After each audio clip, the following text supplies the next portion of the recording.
Mr. Hohauser? Mr. Baer? Mr. Greenstein? Mrs. Johnson? Mr. McDermott? Mr. Ryan? Thank you. I'll make a motion for the adoption of the agenda, February 5th, 2013. Mrs. Johnson, all in favor? 7-0, thank you. We are just going to skip down for a moment in the agenda and get to our certificates of excellence. Mrs. Johnson needs her glasses, just a moment.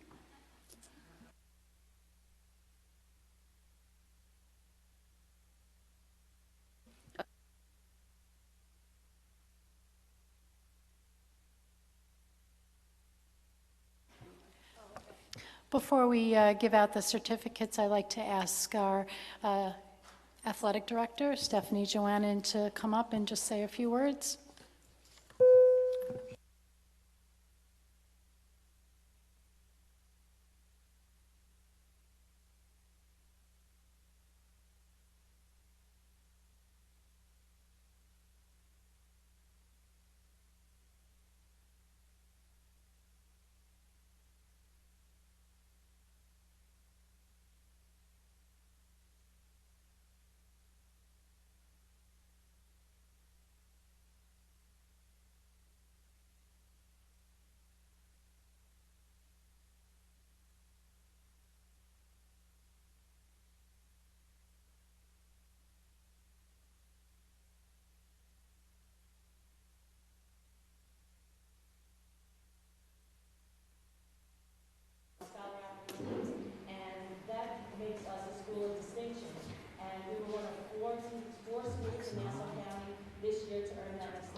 Large amount of participants we have for our sports, the way our kids represent our school on the field and in the classroom.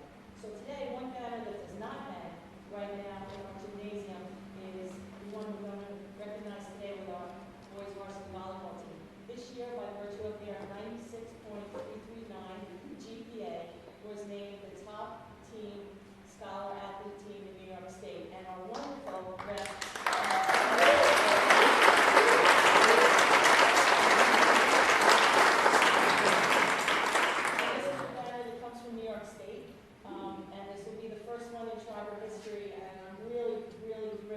For this team, because if you see them on the court, they are amazing. It's a great representation of our school on the court, and you see today in the classroom. So thanks tonight to the board for recognizing them. Congratulations, guys.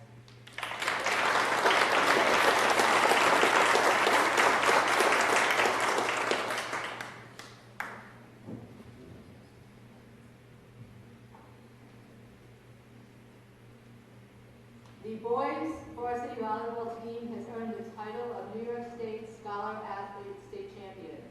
By virtue of the team's non-weighted GPA of 96.339, they were ranked the top school in New York State among all boys varsity volleyball teams. For the past 12 years, the New York State Public High School Athletic Association has sponsored Scholar Athlete Awards. This is the first time in Stryver High School's history that a team has been named state champion. The Board of Education would like to recognize head coach Maria Giamanco and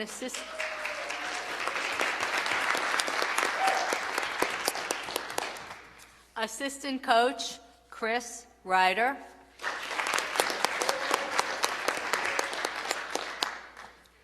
And then I'll read the award winners from the varsity volleyball team are Michael Berry, Jong Ho Bayan, Ryan Capps, Evan Kerr, Ryan Krifsher, Stephen Lopez, Benjamin Moy, Kwanyang Park, Simon Shapiro, and Matthew Chevron. We're proud of your achievement, and we'd like to present each of you with a certificate of excellence, so please come on down.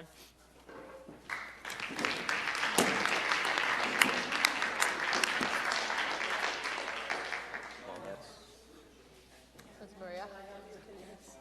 I gotta tell you, and I apologize. Chris Ryder. I really thought you were a student.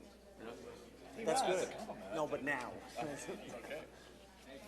Which one are you? Congratulations. Michael. I don't think they're in order.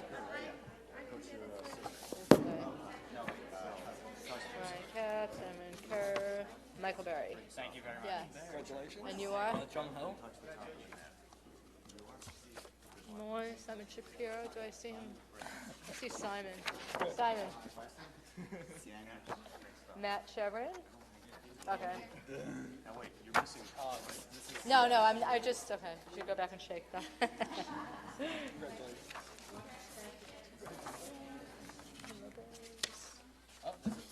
Bottom. Thank you. Congratulations. Evan. Of course not. Of course he is. You probably were there. Evan Kerr. Congratulations. That's the scary part. Ryan. Congratulations. Congratulations. Sure. Steven Lopez. Congratulations. He's at the county meeting for. Congratulations. Thank you. Thank you very much. Again. Thank you. Makes sense? Thank you. So Ryan and Ben will No, give fish it. Ah. And Ryan, thank you.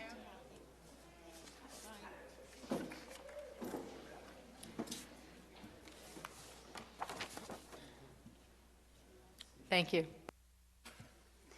We will now move on to student and community comments. We'd ask everyone to remember to please identify yourself for the record and to remember there's a 3-minute limit. And everybody should remember that you're now being watched from homes all over the country. So please be sure to identify yourself carefully. I just also wanted to tell the volleyball team that if you have to go home for all your studies, that it's certainly an opportune time for you to do so. No, stay. Don't listen to him.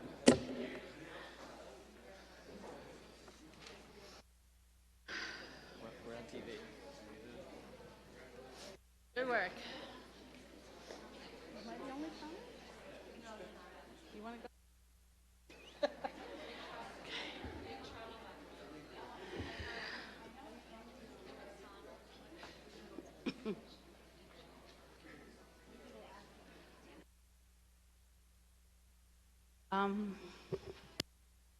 Hello? Okay. Judy Epstein. I'm a parent and a voter. And that's the reason I'm here tonight. I know the budget is coming up later.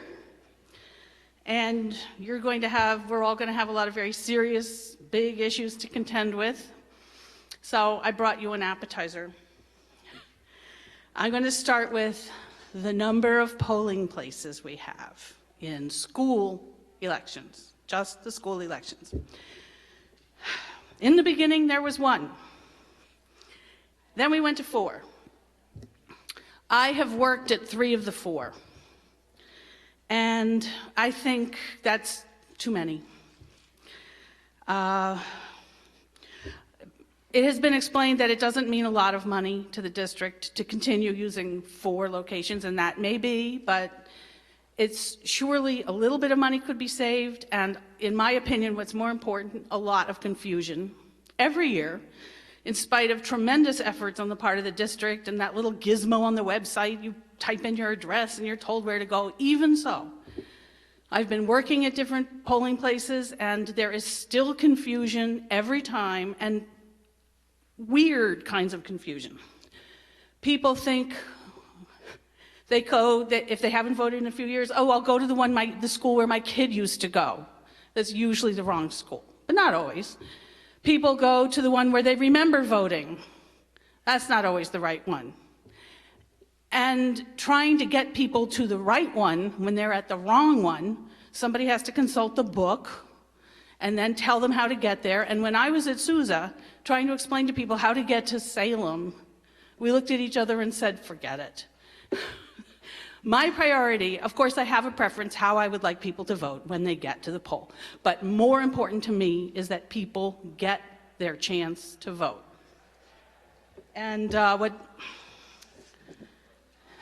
did a little graph for the people at home and for the board. There are at least 12 ways to be wrong with 4 polling places. It's not just permutations and combinations. You could show up at Sousa, Daly, Weber, or Salem, which for simplicity I put here, and have to go to one of the other 3 from any of the 4. So that's a dozen ways to be wrong. 30 seconds. I have also, that's 4 times the coffee setups, 4 times the custodians coming in 5:30, leaving at 10, 3 extra places to wait for the returns to come, 3 people who have to supervise all those places besides the one main. I have a simple solution. Cut the town in half. You can do however you like. I drew a line from the town dock to all the way along Main Street, around Beacon Hill Road. 3 minutes. If you're north, you go to Sousa. If you're south, Ms. you go to Epstein, Weber. I'm sorry I have to cut you off. Thank you. Okay. I agree with Judy. Last year, it was a brief discussions about online education. I'd like to take my 3 minutes and read something, because asking questions don't seem to get many responses. Massive open online courses are poised to do to college campuses what word processors did to Smith Corona 30 years ago. Will make them quaint relics of a bygone era. A decade ago, people scoffed at the notion of online classes. Not anymore. A lot of smart people at elite institutions are betting on them as the future of education, not just in America, but worldwide. Raphael Reif, who's the president of MIT, told a panel in Davos, Switzerland this month that universities will no longer be able to charge what they do for courses in this digital world. Former Harvard University president Lawrence Summers, on the same panel, said that online education will be profoundly transformative in the coming years. It is insane for calculus to be taught 10,000 times in 10,000 different classes. We are on the way to it being taught by fewer people better. If you'd like to comment by email, it's hank@optonline.net. The other thing I'd like to mention is that Newsday, October 20th, 2012, Sandra Petty wrote that Long Island school administrators are allowing teachers to take professional development courses such as yoga, stress management, and the science and romance of wine for credits that count towards thousands of dollars in raises over and above the annual increases they already receive. She then responded to someone I know who sent this to me, that she did not hear from one single administrator who wanted to step up to stop the practice. Instead, nearly everyone said, "This doesn't happen in my district." That, in fact, is not true, according to Ms. Petty. I reviewed, meaning Ms. Petty, records from 46 school districts and spot-checked others. The practice is rampant and unchecked, and despite the outrage from readers, I think little has been done to rein it in. So I would ask with all respect if someone, Dr. Mooney, would let me know if in fact this practice, if it was in fact, and I don't know, if it was in fact something we did here at Schreiber, has it been stopped? And if it hasn't been stopped, why not? Thank you very much.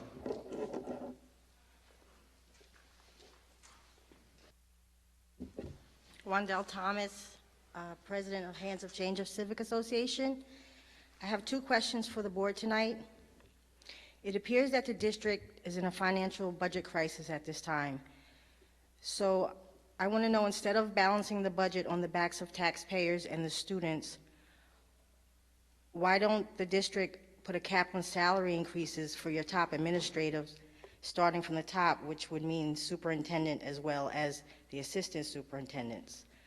I would also like to know if the money is a concern for the district, why is it that when Dr. Mooney and the Assistant Superintendent, Mary Callahan, was notified verbally and in writing and given proof that an employee is being paid for time that they haven't worked, why aren't they being held accountable?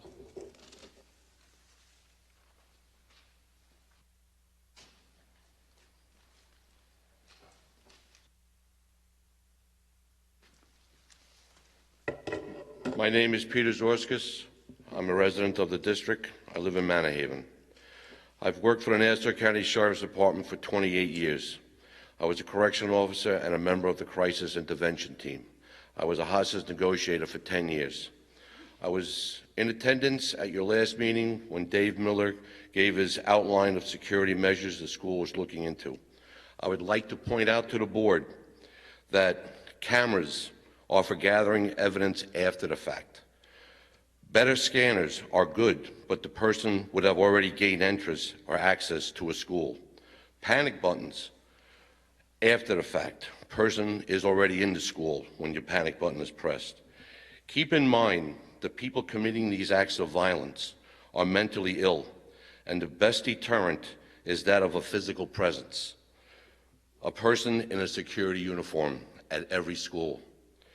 Make a person think twice before he or she commits that act. Presently, you do not have security guards at any elementary school in this district. I would like to see the hiring of more security personnel to protect our children from harm's way.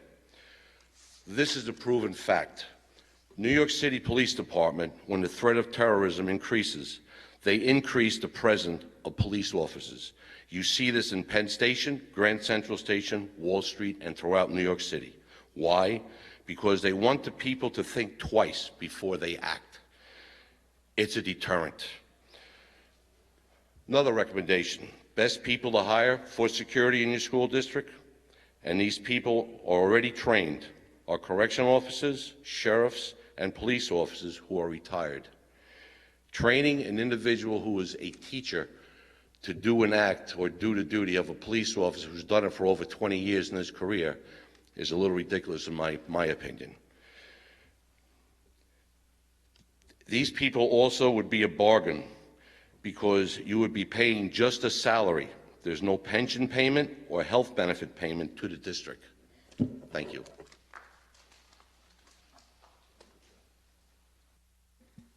If there are no other community comments at this time, we will move on. I just wanted to mention briefly, and before I move along to the superintendent's opening remarks, the emergency preparedness and school safety committees have been meeting, and we are actively pursuing all of the best recommended courses of security in our school district, and it does include reviewing security personnel in each of the schools. We do already have that presence up here at Schreiber, and they are retired police officers. So I just wanted to let everyone know that for the record. And now I'll turn it over to Dr. Mooney. Okay, as everyone knows that we are going to be in a few minutes having a budget presentation. So really the only thing I want to remind our staff and our families is that the February break is approaching and that we will be in session for 3 days, February 19th, 20th, and 21st. And I'll turn it over to Ms. Fennick for the enrollment report. Hi, as of January 30th, enrollment is 5,287. Thank you. And Kyle Kalenda for the student report. Thank you, Dr. Mooney. I'd like to congratulate the boys varsity boys varsity volleyball teams for their New York State Scholar Athlete Team Champions. Schreiber students are collecting used sneakers to raise awareness for pediatric cancer research and the Max Cure Foundation. On February 15th is International Pediatric Cancer Day, and Schreiber will be participating in events to raise awareness for pediatric cancer. Schreiber parents' report cards are being electronically sent tomorrow around noon, so please check your emails.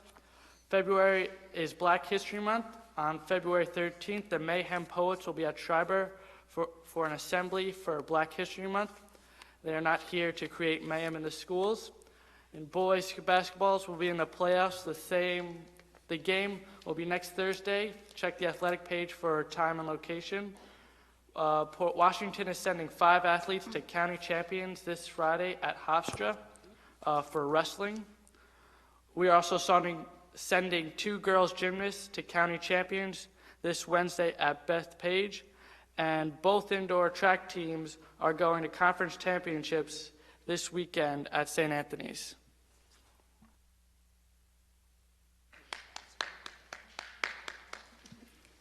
I'll now make a motion for the approval of the minutes for January 22nd, 2013. Do I have a second? Ms. Johnson, all in favor?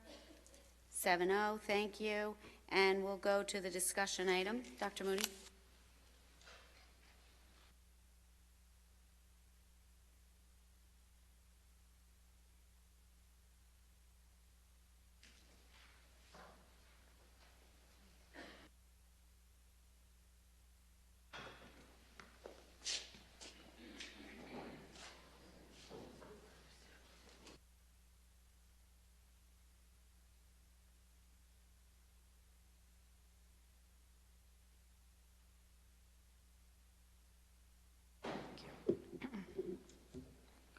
Good evening, everyone.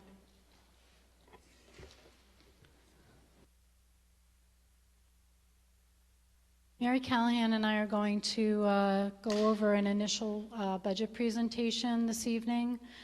We do have some new information on some numbers that we had been waiting for that you had kind of heard about prior to this, and we'd like to go over that information. We have some other positive developments that we'll be talking about a little bit later on in the presentation, just to see where we are at this point. We are early in our budget process, as everyone is aware.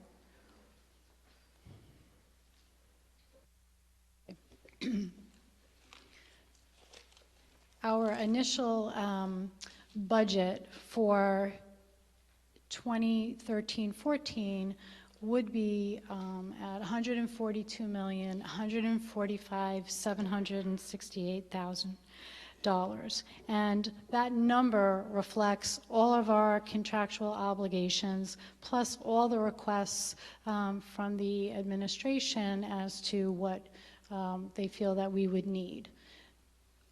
What that resulted in was an increase of $8,571,962. And the result of the budget, the percentage increase, would be 6.42%. We all recognize that that is simply a percentage that the community cannot bear. So we have been working, since we've had this information, to determine how we can reduce that percentage.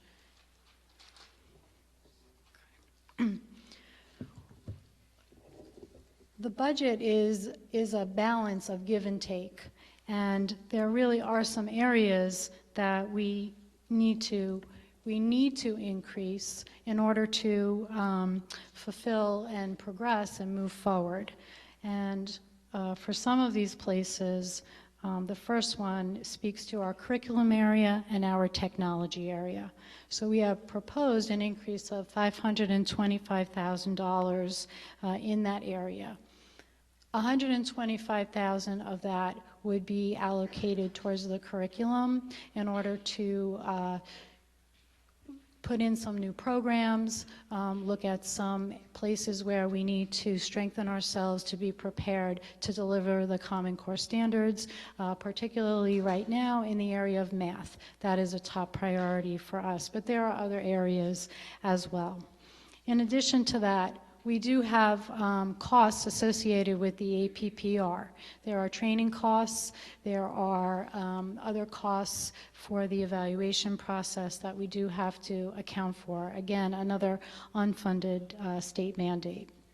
Something else that you have heard in prior discussions has to do with online testing for students, and that impacts our technology. These Parcc Assessments our assessments that we are preparing to have to deliver to our students in the 2014-2015 school year. In order to prepare to have, these are online assessments where students must have an individual computer in order to be able to take those assessments. Currently, we do not have enough computers in our computer lab to accommodate all of our students in doing that. We have had many discussions about this. We have a 2-year phase-in program. At this point, we're looking to add another $400,000 to help us purchase part of the amount of computers that we may need. But in addition to that, we also have to upgrade our technology infrastructure in order to handle the volume that will be associated with these new online testing. I do have to add that our technology infrastructure also requires upgrading because we have other systems that our school district is using where we are relaying a variety of information to the state education department, and we need expanded bandwidth and different systems to be able to help us accomplish that. So it's not only for the Parcc assessments anticipated in 14-15, it is also for requirements that we are dealing with currently at this time. As you just heard from Mrs. Sloan, we are looking very closely at our security, and we are assessing what our needs may be. This dollar amount of $210,000 is currently a placeholder. We will be bringing forward some more formalized recommendations to the Board of Education once we've had an opportunity to assess what types of security measures we need, again, to upgrade what we currently have. We're in the process of doing some of that. Some of it is grant funded already, but there are other things that we will likely be recommending in that area. Another cost that we have to account for are the salary increases.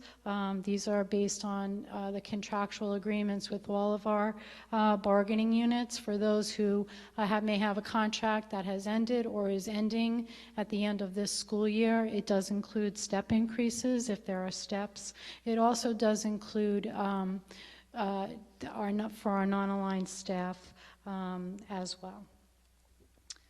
There are, of course, the health insurance increases, and again, there is another piece of the health care. There have been some changes in health care due to Obamacare, and we are anticipating that there could be potentially some increases in that area as well, but we have to see how that plays out for us. In terms of our retirement systems, we do need to fund our reserves in these areas, and so we're looking at, in our employee retirement system, another $710,000, and for the teacher retirement system, we need to cover $2,645,000. We also need to account for workers' compensation, another reserve code, and we need to, actually I should say budget code, and we're looking for $350,000 to cover costs in that area. Again, another area that does require, based on upgrades that we need in our transfer to capital codes, have to do with the fire alarm systems, particularly, and at the high school and the middle school. Another piece that I'm not sure if people are aware, but the district owns the power lines at the end of Campus Drive. And so we experienced during the hurricane some problems with those power lines, and those power lines also need to be upgraded. So basically where that accounts for 8.4. Okay. Oh, I'm sorry. Okay. I'm actually going to, on the next slide, I'm going to ask Ms. Callahan to take over for a minute and to give you a clear explanation of what these charts represent and what these numbers mean. Thank you, Dr. Mooney. The page before, you saw the notation with reference to the increases, and there are asterisks next to both ERS for Employees Retirement System and next to workers' compensation. The reason those asterisks appear is so that we can give you a more detailed understanding of how those codes have been budgeted for on one side of our budget, which we refer to as appropriations, and how we have handled the needed revenue to make those payments on the other side of our budget. So we went back to the year 08-09 in both cases, and you will see, first of all, in workers' compensation, that in that year we did not budget any money. That does not mean that we did not anticipate expenses, but it was a year in which we were looking at additional staffing, and we were trying to determine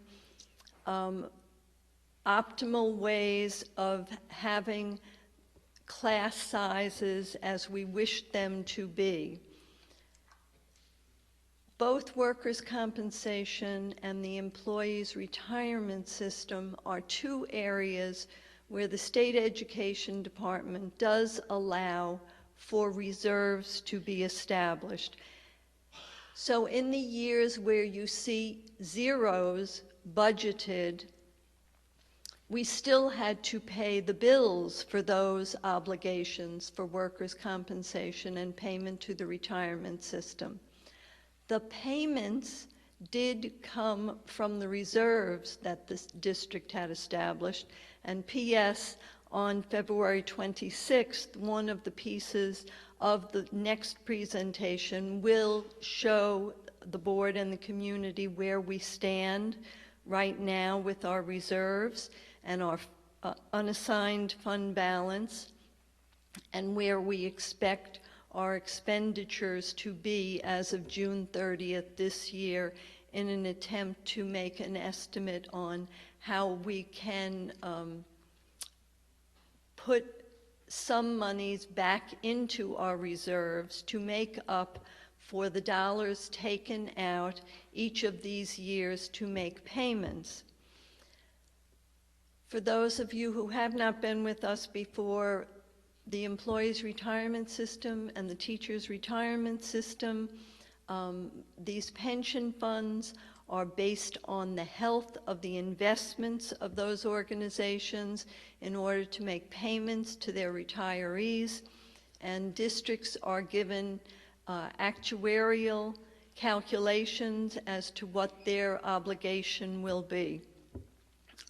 So you can see the payments have gone up every year in the last 5 years in the employees' retirement system as the stock market has done poorly, and they do a 5-year lookout.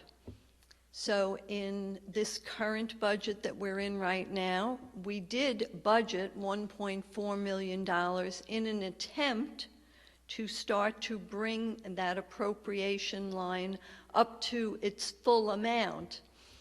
The bill, however, was not 1.4, it was almost $2.4 million, and therefore the difference had to be taken from a reserve, which the board did authorize in November. Workers' compensation for this year, you will see, is budgeted at $80,000, and you see a figure of $229,000, but that's only $229,000 through the month of January. So we have another 5 months of expenditures. So I am estimating that we will be at least at $500,000 at the end of this year, which is why next year we have asked for a $430,000 allocation in that budget code, and we are asking for a $2.11 million budget for the employees' retirement system, and we are projecting that our bill next year for the employees' retirement system will be in the area of $2.8 million. So we will still not be fully funded, but we are making an attempt to show every anticipated expenditure in the budget and to then allow the board to look at their reserves in a different way to determine how much can be safely returned to the taxpayers over time to help reduce these levy increases so that we then can be within the tax levy limit formula. Would you like to do tax levy?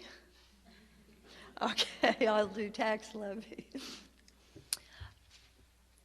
I can't stress enough the importance that people understand that this is a formula. Only one component of a very large formula is the 2% that you heard about last year and again this year. Into that formula is also put the current year pilots, which are payments in lieu of taxes, the anticipated 13-14 pilots, information that we get from Nassau County. We put in different components of our state aid, both this year and anticipated for next year, relative to building aid and transportation aid. Then, once this website that is set up by the State Education Department and calculates the number for me so that I can't make an error on my part, they have the calculations all set in, then if either the employees' retirement system or the teachers' retirement system contribution rate is greater than 2% from the prior year, any difference greater than 2% is outside of the formula and is added on to the tax levy. In my prior presentation, I indicated that the percentage that TRS was estimating was between 15.5% and 16.5%. We did hear on Friday that the exact percentage is 16.25. That adds an additional $468,000 more to our budget, and it adds it to the levy limit. So here we are as of at least February 1st when this paperwork was done up, because I sent budgets home to the board on Friday morning, and by Friday afternoon they were out of date because that's when we got the TRS notice. But the maximum levy is, as you can see it in front of you, the draft levy as presented to the superintendent from the administration with a budget increase of 6.42%, showed that we had a levy of $132 million, $3.5 million greater than the levy limit will allow, even after I made the assumption that last year the board contributed $1.1 million to reduce the levy. So after I took that $1.1 million out, then we still had $3.5 million to reduce. And that's when our meeting started with administrators back in November, as Dr. Mooney mentioned. We came up with a list with a remaining shortfall, but with any cuts that we have even conceptualized at this point, we still are short $500,000, and we still have a levy increase, allowable increase within the formula, which would be 3.6%. Would you like to?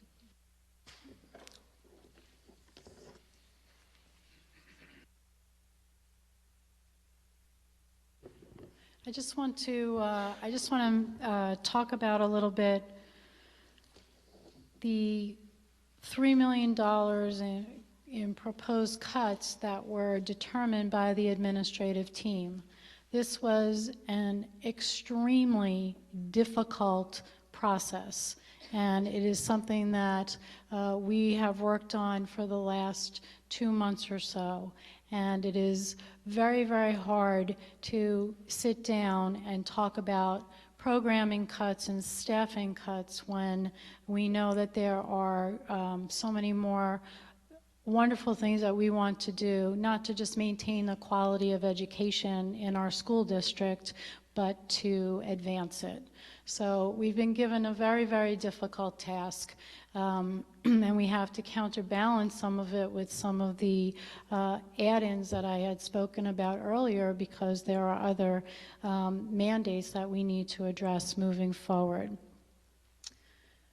Tonight, I want to talk, I am not going to go through specifically what our plan is, and I'll explain in a minute why I'm not going to do that.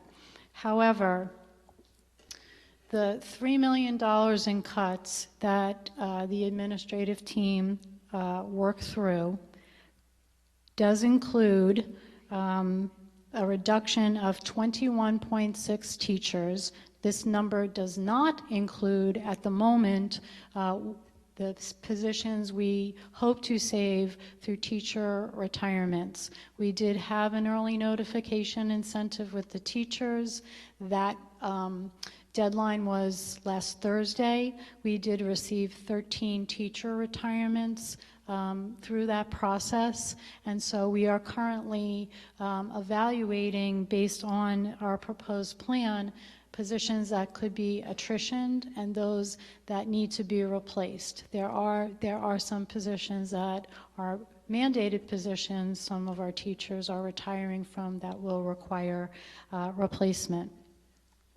Our plan also includes a reduction of 3.8 clerical positions, 19.5 teacher assistant and educational assistant positions. That's combined.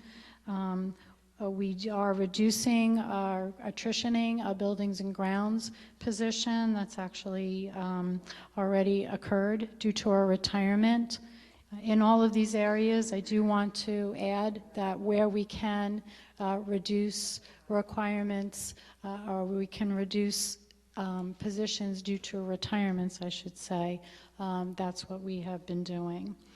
We have also, our proposal has us taking out $134,000 from supplies and equipment, $273,000 from some of our occupational education programs, and $135,000 in middle school and high school athletics. Again, the teacher retirements will help offset some of the $3 million, but as Mary noted in the previous slide, we're currently $500,000 short of closing the gap to be within the tax cap levy limit. We also, I am very pleased to say that the administration and the board has been approached by the PWTA and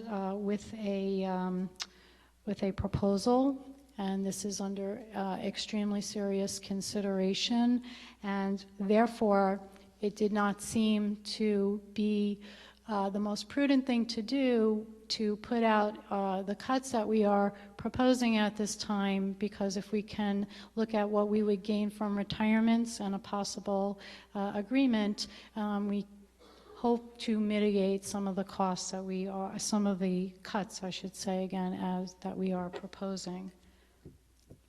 So where are we? And we're looking to be prepared for the February 26th budget hearing. Again, looking at all our retirements. I meant to include on the previous slide, we do have 2 administrator retirements. Those positions do need to be replaced, but there will be a savings due to those retirements. Again, we have a proposal from the PWTA.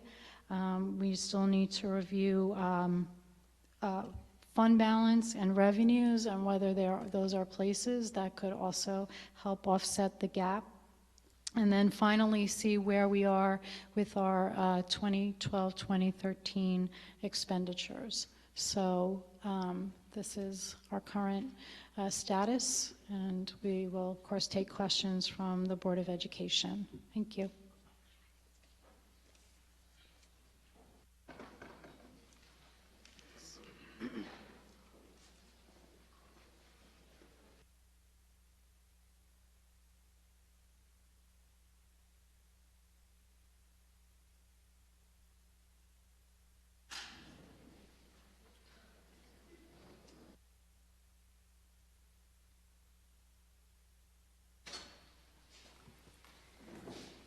Thank you very much, Dr. Mooney and Ms. Callahan, for the presentation. I know there are a lot of details to still be sketched in. Mr. Baer, do you want to begin with any comments or questions? Okay. Anyone else? Mr. Hawes? As we've all discussed, no one up here. Okay, sorry. Can everybody hear? Oh, okay. No one up here likes to have this presentation made in such a fashion. I'm sure no one in the audience really likes hearing it. The concern I have is one that's been voiced over prior years, and that concerns the continual use of our reserves. And I note that our last presentation by our auditors noted that we were on the low end of acceptable within Nassau County. And the question is whether use of this amount of funds would put us into the substandard reserve level. And I'd like to know if there's any have we consulted with the auditors about that? Do you know where we'd stand, et cetera, et cetera? I know that, as you said, Mr. Hohauser, we are conservative from an auditing standpoint, as we are total reserves, meaning all of our assigned and unassigned reserves, probably come to about $12 million. And Moody's, I know, for example, when they call before we borrow any money, they always want us to have at least 15% of our subsequent year's budget. So I would say we are on the modest side, probably closer to the 10% than the 15%. So at the 26th meeting, we will be looking at exactly how much money sits in those reserves now, where we think we may have extra revenues at the end of the year, if we will have extra revenues, whether the board wishes to put those revenues into reserves or spend down some funds to further offset the budget. That will be your decision, yes. Is there a threshold below which we are told we should not go under any circumstances?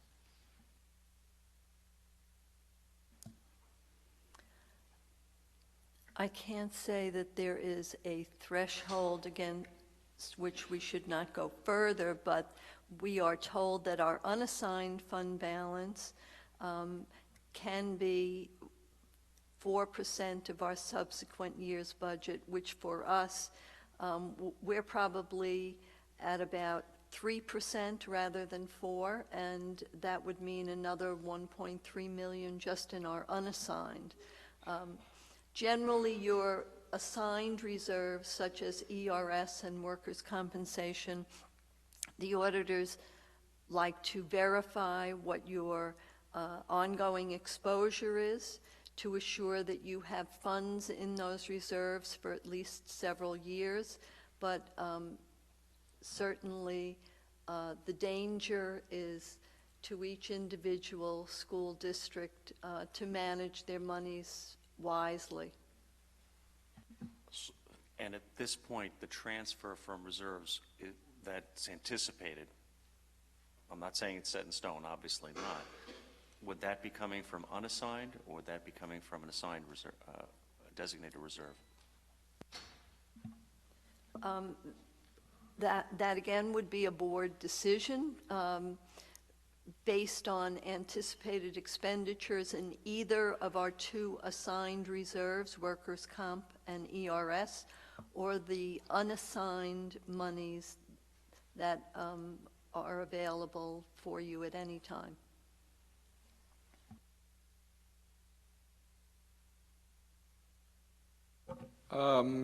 Two things. One is in the technology budget, I noticed that there were, part of the plan was to buy some Chromebooks and put them on carts. I guess my general question, and it doesn't have to be answered tonight, is I suppose those have uses outside of the Parcc exams, but I'm wondering whether we've looked at tablets or looked at making those things that might have a longer life or more use in more different areas of the district. And while we have to conserve our money, we don't want to be penny wise and pound foolish and, move into the move back into the 2000s with our technology. This may be actually the perfect thing, I don't know, but I just want to make sure that that's looked at. The other thing is just a much more global thing. Over the past 5 years, our state aid has gone down significantly.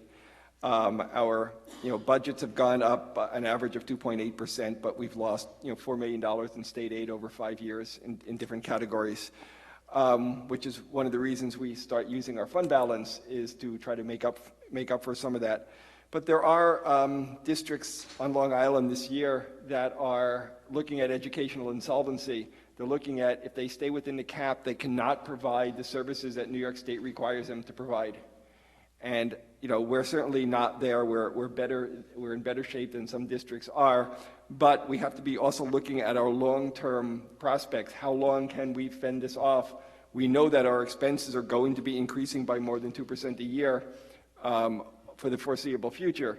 And as our expenses go up faster than our revenue, we are going to come closer and closer to, once we trim all of the extras, then we start having to trim some of the mandates and some of the other things. And at some point, there will be a point of non-sustainability unless we can figure out ways to either increase our state aid, which is woefully inadequate for our needs and woefully inadequate for the amount of taxes that we pay into Albany, or come up with other creative ways to deliver our curriculum at a reduced expenditure. And I'm sure that we'll be working on things like that. And again, that's where technology comes in. Technology is not the answer to cutting costs or education. Online courses are, while they can be powerful tools, in some ways they can also end up being the correspondence courses of the 21st century. They are definitely a tool, and technology can definitely be used to leverage the teaching experience, but I'm not sure whether or not, at this point at least, it can be a replacement for the school experience. So we have a lot of work cut out for us over the next several years of how we're going to do this. And I guess the most heartening part about this is that the administration and the board and the units are all working together to try to find ways to solve this problem, because we're all in the same boat. We all have our same goals, which is to try to provide the best education we can to our children and do it in a way that is sustainable. Because if we have to get rid of staff, that's not good for our kids. It's not good for our staff. If our taxes go too high, that's not good for our taxpayers. So I'm glad that at least the discussion is moving forward and we're all on the same page and all trying to come up with solutions. So sorry I'm so long-winded. I know you all want to go home.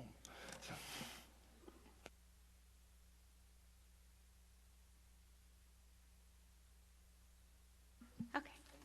I just wanted to suggest that perhaps at the first meeting in March, we could have some kind of presentation and discussion on the technology and the plans going forward and the areas we'll still need work on to maybe answer some of those questions. Vern? It's a question for Mary. Just that I noticed that the increase in the teachers' retirement system looks like a year-over-year increase of about $3 million now up on the screen, and you were saying that the new, I guess not the estimate, this is the final number, is 16.25%, 16 increase? I mean 16.25% of salaries. And I just want to make sure I understand that that's a significant component of the tax levy percentage formula, right? The cap. And so we've been able to now, I just want to make sure I understand that the 3.6% levy number that was up on the board, that represents the 2% tax cap, is what everyone calls it, but that's the 2% after it goes through the formula. So I guess my question is, the number in the big book here, this is the old number, right? The old number. And so the new number is about $400,000 higher or $500,000 higher, something like that. And the new, as it stands now, tax cap calculation, the 2% tax cap is essentially 3.6%, without expecting any new changes, or that's pretty much what we're looking at. Sorry. Any more variables to the formula? I don't, excuse me, anticipate any other variables except right now this budget includes salaries for all teaching staff. It has not taken into consideration any retirements or any excessing. If we do get to that point, then there would be a reduction in the amount that would be due to the teacher's retirement system, because the overall payroll would be somewhat lower, and it would therefore reduce the tax levy within the formula, but I would not anticipate that being a significant decrease, excuse me. And just as a follow-up to the technology, or the technology, yes, we should definitely do what Larry's talking about, just evaluate are these the right tools, and we can talk further with, I'm very interested in understanding Chromebooks and the pricing of Chromebooks we talked about. It might not be $500, it might be $250, and things come down every year too, if Chromebooks are the way to go. But the issue, it's a major development in higher education, that these universities are scrambling to try to figure out how to integrate the delivery of their academic content through these courses. I mean, it's amazing. It's millions and hundreds of millions of dollars are going into joint ventures among universities, and universities are collaborating to try to deliver their courses onto free platforms to spread this information all over the world. We really owe it to ourselves to, I think, look a lot harder.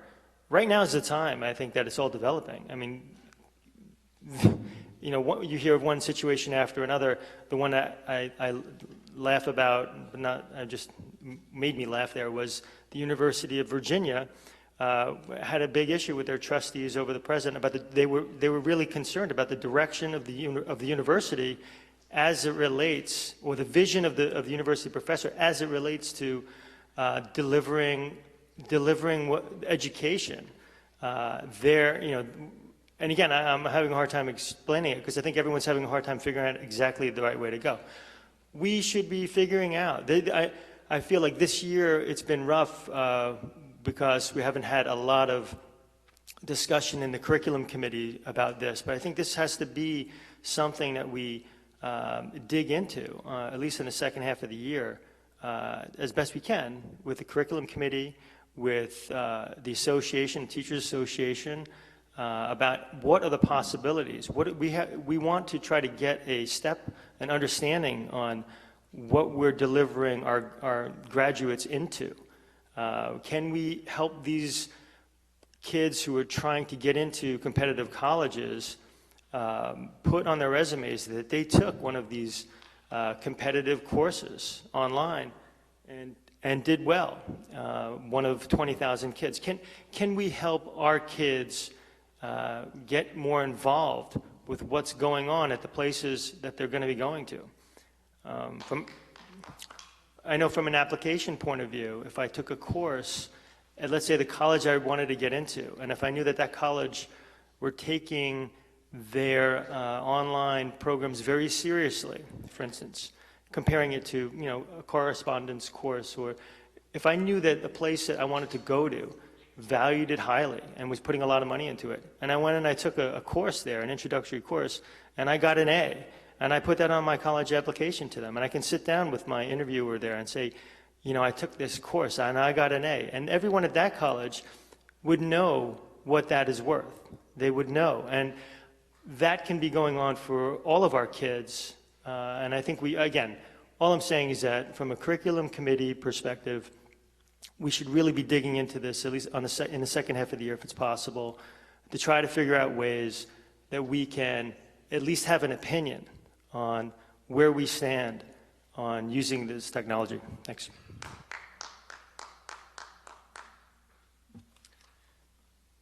Vern's points are very well taken. There was an op-ed piece in last week's New York Times written by a fellow who's now coincidentally the executive director of the Heritage Foundation, and it's entitled My 10K BA, in which he discusses how he managed to get his bachelor's degree by spending $10,000 after dropping out of college, and now look where he's gotten. I also think that, but that's apropos of Vern's comments about how to deliver content differently and perhaps at different prices. I think we also, through the curriculum committee, also have to look at some of the other issues that are cropping up. Right now in Port Washington, we place a very strong emphasis on AP courses.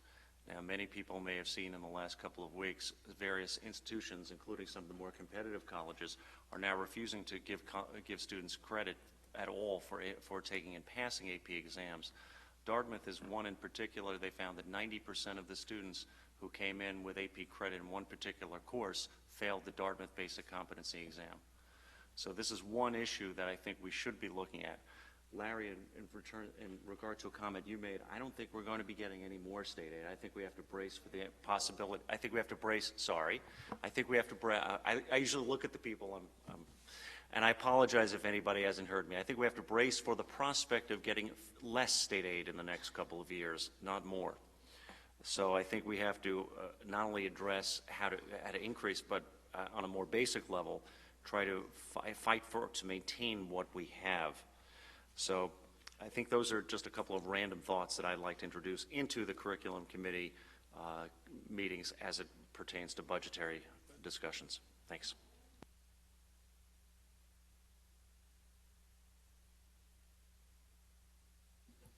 I just have one question.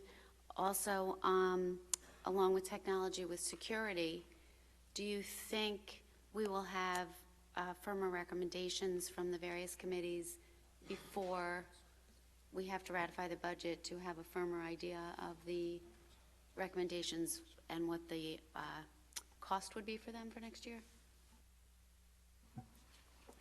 I think we'll have some recommendations, but we really want to do a very thoughtful and thorough assessment so that we don't spend money that we don't necessarily need to have to spend. I also just wanted to speak just very briefly to the Chromebook issue or whatever technology or equipment technology we bring in. We would certainly be looking to utilize laptops for multi-purposes, not simply for the testing aspect. And there are some capabilities with the Chromebooks to be able to do that with applications and the like. So we are, that's all in our consideration for what it is that we're looking to pursue. The other thing that I feel compelled to remind the Board of Education that in the area of curriculum, we have many demands for us for increased rigor because of the Common Core, and that is across, every grade level, starting right down to kindergarten and probably even pre-K. So we need to have a very global view of our curriculum and how we're going to strengthen that curriculum across all of our grade levels, and clearly technology is a component of that, and perhaps some form of online instruction, probably that would start more at the high school level, but we also have to be cognizant of what we need to be doing at all of our levels and how we're going to make sure that our teachers have proper staff development in order to deliver a much more rigorous curriculum. These Parcc Assessments are directly connected and aligned with the Common Core, and so that will have a tremendous impact also on us as a district, on our student achievement results. So we need to take a very global view of what it is that we're doing pre-K through 12.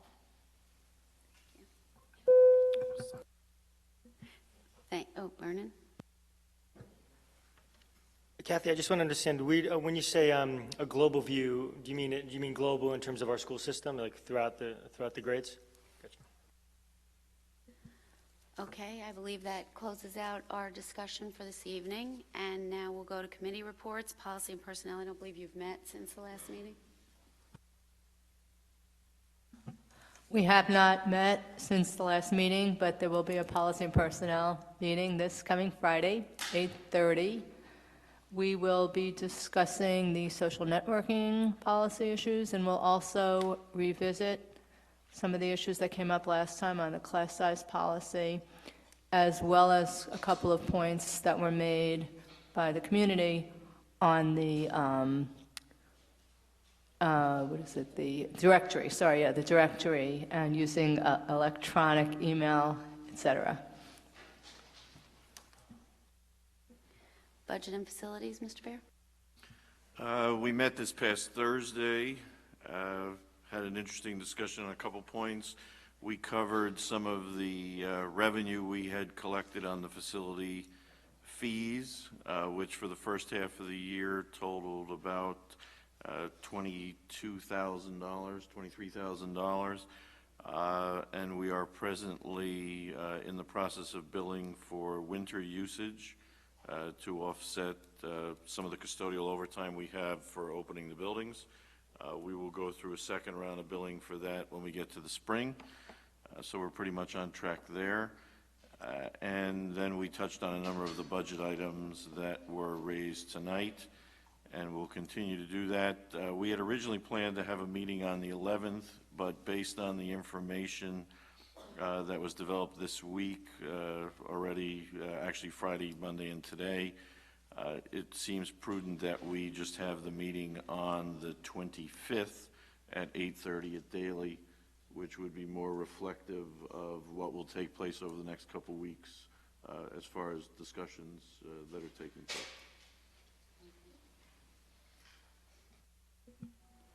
Mr. Greenstein, curriculum. Actually, I have something to report this time. The curriculum committee will be meeting on a week from Friday, the 15th, at the Daily Annex in the morning. It's at 8:30, I believe.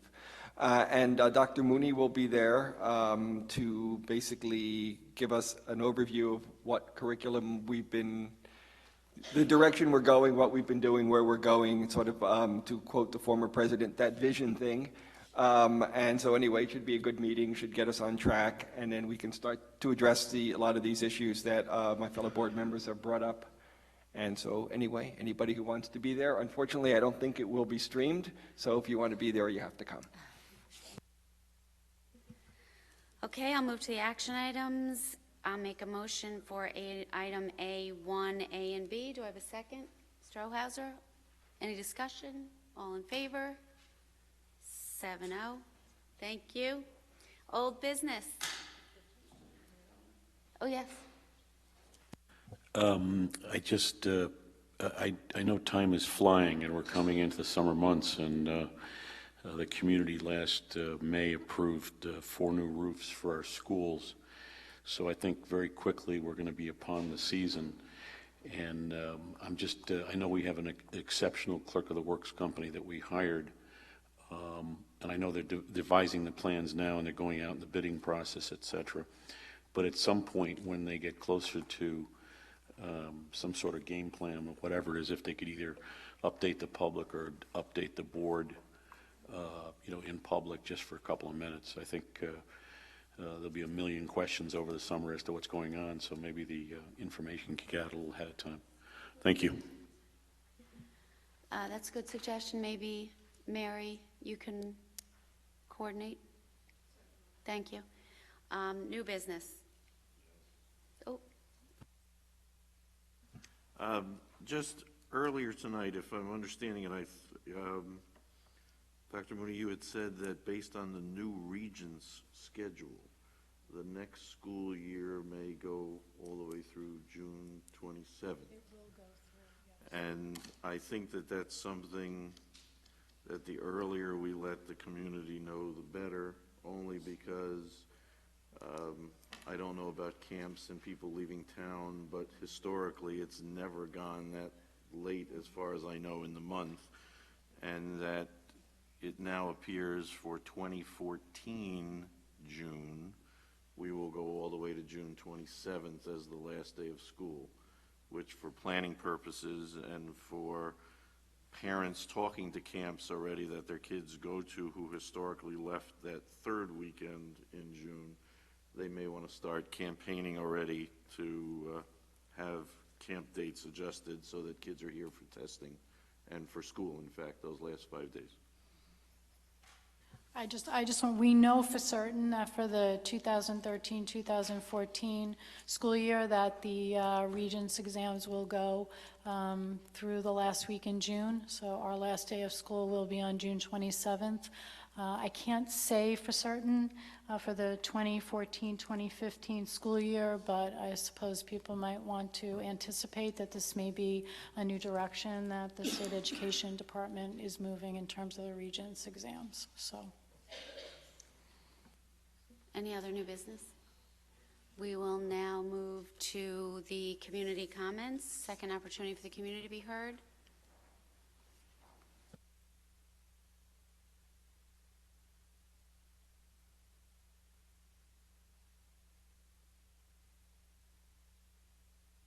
Is this on? Yeah. Hi, I'm Kristen Dolney.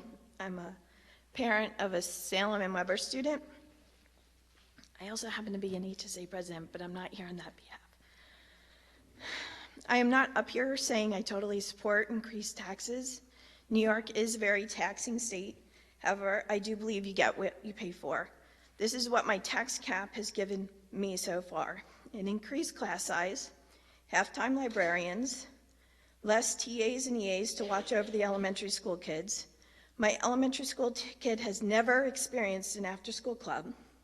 I now have to pick up and drop off my son on work days because the buses are too late. And just every single time, it's another thing. What are we cutting this year? What are we cutting this year? I would really like to see us possibly pierce that tax cap. Thanks. Is there anyone else for community comments this evening? Okay. Good evening. Dave Sottinger, parent of a Salem, soon-to-be Weber student. First, I have to say that I appreciate that there's a PWTA proposal on the table. I also know you've been talking about potential cuts. Where's the transparency? Why aren't we privy to that information? Why not share it with us and allow us to comment on it so that you can work together to find an agreement that everybody, including us, has input in? That would be my first take. Second, with respect to curriculum, I was a little bit frustrated a couple of weeks ago when I got a questionnaire from Weber Middle School giving me 48 hours to determine the language that my child would take next year, along with his music choice. I'm not sure why we don't get more time than that, but even more fundamentally disappointing was to see Mandarin not on that choice list. Now, I appreciate the historical languages that we've offered in the past, but we also have to work towards creating the globalized student of the future. And when languages should be in elementary school, to first start the hardest one at Schreiber makes no sense. With Latin, Italian, French, and Spanish all being Romance languages, some revenue-neutral proposal needs to be made to incorporate Mandarin into 7th grade and move one of those Romance languages to start at 9th grade, because whether you take Latin, Italian, or Spanish, you're going to have a fundamental solid head start if you decide to add that whatever language moves back to 9th grade. But Mandarin is difficult, and we need to be globalized, and we need even more language, not less. Also, as a student of a PEP child who knows that it's been eliminated in 6th grade, we see more potential cuts coming. I don't know if middle school athletics is that include cuts to clubs? I don't know. It was hard to tell from that slide. Is there an answer to that?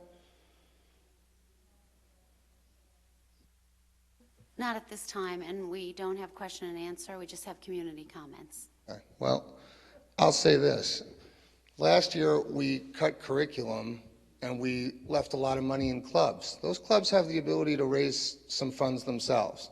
30 seconds. Those clubs also, I mean, there should be a limit on how many clubs a kid can be in. I talked to a couple of kids that are in 6 and 8 different clubs, yet we're cutting AGATE funding. I don't get it. Finally, my last comment is on the accounting shell game. If we know we're going to have to spend it, it's got to go in the budget. To plan on using the reserves is not what reserves are for, and we have to look at a better way. Thanks.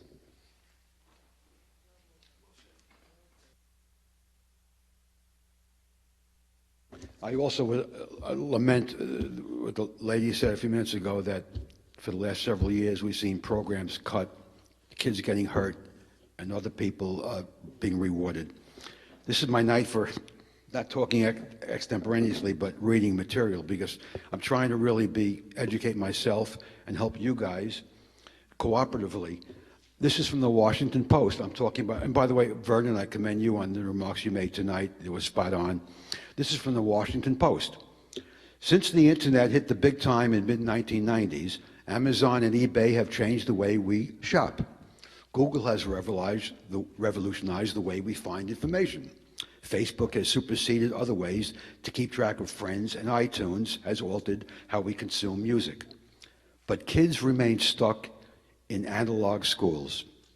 Part of the reason online education hasn't taken off, and I can say this, you can't, and I believe this, part of the reason that online education hasn't taken off is that powerful forces, such as teachers' unions, which prefer to keep students in traditional classrooms under the supervision of their members, are aligned against it. I think sometimes fear of the unknown is very scary, but I think the teachers and the union are intelligent enough to understand that this is the future in some form or fashion, whether it happens this year or in the next 10 years.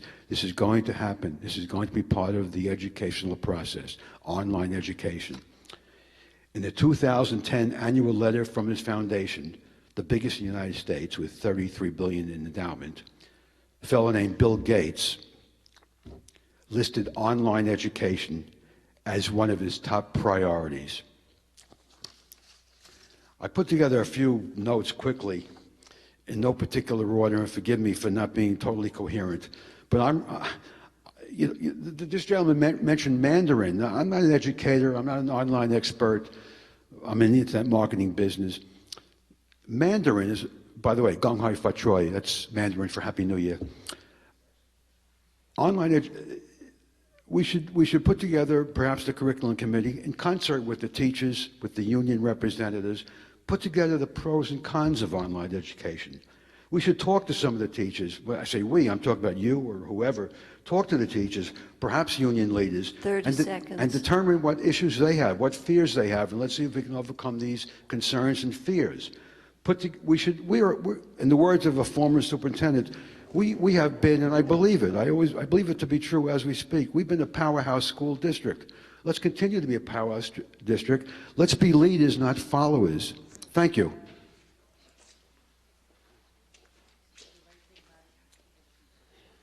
Good evening, Frank Russo, PWEA President. I strongly urge you to meet the tax cap. We had our first PWEA meeting, and I was surprised. The majority of people there wanted to oppose any budget with any increase at all. I personally favor one supporting any budget that meets the tax cap, and I suspect the tax cap is going to be high this year, like 3% or so. So I favor, supporting such a budget. I'm hoping we can convince our people, but I urge you not to try and break the tax cap. That'll make a major battle necessary, and I really hope we don't have that. I did want to mention that we have a 2.9% salary increase for all the teachers. That's on top of the step increases. Pension increase, I'm not sure if there's a later version. I've seen it's 4% is what I've seen in the papers. I don't know if they finalized it yet. So it's about close to 7% on the teacher's salary and benefit increase. 7%, that's, $3 to $4 million, I suspect. So that's a huge part of the budget. What I want, and the average salary now, median salary, I'm sure you all know it, $112,700. The median salary without extra pay for extra courses, add in the benefits, $150,000. Next year, the median salary would be about $116,000 for our teachers. Pensions, and I don't know if you know this, I just found this out today, and none of the people on Life or Long Island for Educational Reform knew this. The new Tier 6, which won't affect existing teachers, only affects teachers hired after April last year, they're going to have to pay, I don't know if you know this, I was shocked, you probably all know it, 5 3/4, 6%. They make over $75,000, that's based on the salary. 5 3/4, 6% of their salary into the pension. All the current teachers, most of them pay zero now. Zero of the current teachers. So I want to suggest in the negotiations that are going to begin in a couple of months that constitutionally, legally, you can't do anything about existing teachers and how much they contribute to the pension. Legally, nothing you can do on what they pay towards the pension. What you can do legally, and is the same thing, the same result, is you freeze the COLA increases for 3 years. That's equivalent to getting them to pay, instead of giving them 2% a year increase for 3 years, you get them to pay 6%. In effect, you're saving 6% to put into the pension fund for the teachers by freezing the salaries in the next contract for 3 years. For existing teachers, not for new teachers. New teachers, no problem with giving them merit increases or whatever. So I just want to urge you to please give that serious consideration, because the bulk of the increase right now is for the teachers' salary increases, which are averaging about 6. And you add in the step increases, they're getting 3 1/4 plus 2.9. They're getting over 6%. 70% of our teachers getting over 6% salary increase. Pension cost increases up 4%. Who knows how much health is going up? So please consider that in the negotiations you're about to begin, and please meet the tax cap. I tell you, the sentiment in much of the community is still great concern over the level of property taxes for schools. Thank you. I believe that will close our community comments for this evening, and we are adjourned. Thank you.